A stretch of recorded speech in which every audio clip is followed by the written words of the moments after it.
Hi, and welcome to Real Talk English in Espanol. I'm Chris, and I'm really glad you're here. On this channel, you'll learn English and Spanish through real conversations, the way people actually speak in everyday life. If you enjoy learning in a natural and relaxed way, please like this video and subscribe to the channel. You know what's mind-blowing? Americans spend over $50 billion annually on fast food, while traditional Mexican cuisine has been recognized by UNESCO as an intangible cultural heritage of humanity.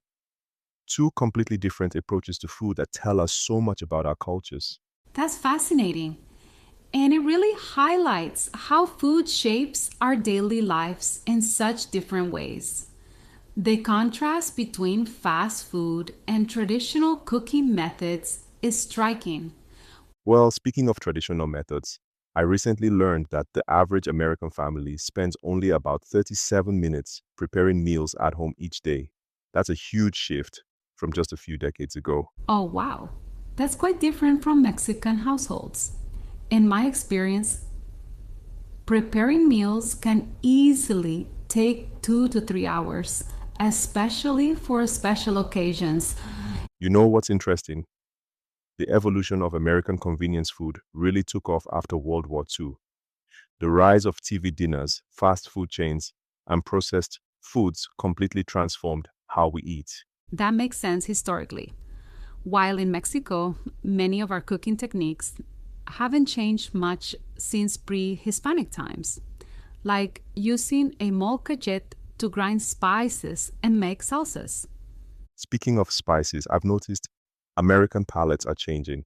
We're seeing a 23% increase in demand for spicier foods over the last 5 years.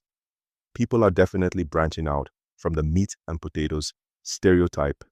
That's true, though there's still some misconception about Mexican food being all about heat. Did you know that many traditional Mexican dishes don't use hot chilies at all? Really? I always assumed, well, that shows what I know. Let's talk about portion sizes. The average restaurant portion in America is now about 4 times what it was in the 1950s. That's quite a change. In Mexico, we typically serve smaller portions but have multiple courses. A traditional meal might include soup, rice, beans, and a main dish. You know, that actually sounds more balanced than our typical one-plate meals. I read that about 36% of Americans eat fast food on any given day. That's pretty shocking when you think about it.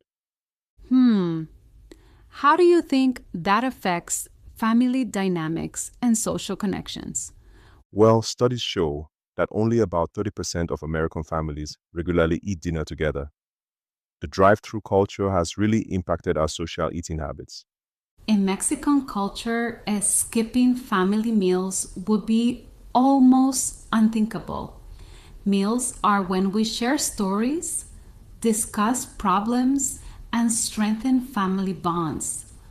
That reminds me of some interesting research I saw recently. Children who regularly eat with their families are 35% less likely to have disordered eating habits and tend to perform better in school. That makes perfect sense. The ritual of sharing meals goes beyond just nutrition. It's about teaching, connecting, and passing down traditions. Thank you so much for listening to Real Talk English and Espanol. We really appreciate you being here and learning with us. Remember, learning a language takes time, so be patient with yourself and keep practicing. If you enjoyed this episode, please give it a like and subscribe to the channel so you don't miss future lessons. We have many more conversations and practical lessons coming your way. See you next time. And keep speaking with confidence.